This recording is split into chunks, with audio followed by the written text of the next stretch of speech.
నేను మొన్న ఒక విషయాన్ని అబ్జర్వ్ చేశానండి. మా పాప పేరెంట్ మీటింగ్ కోసం స్కూల్‌కి వెళ్ళాను.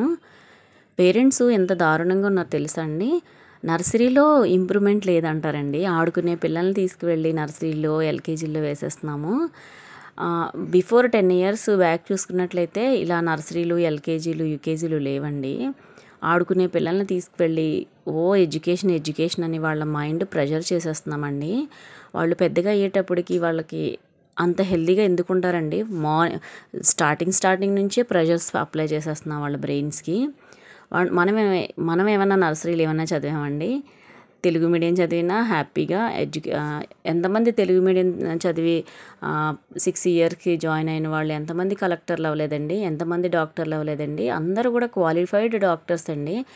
నాట్ ఓన్లీ క్వాలిఫైడ్ అండ్ ఇంకా వాళ్ళకి సబ్జెక్ట్ నాలెడ్జ్ వచ్చిన క్వాలిఫైడ్ డాక్టర్స్ ఉన్నారండి.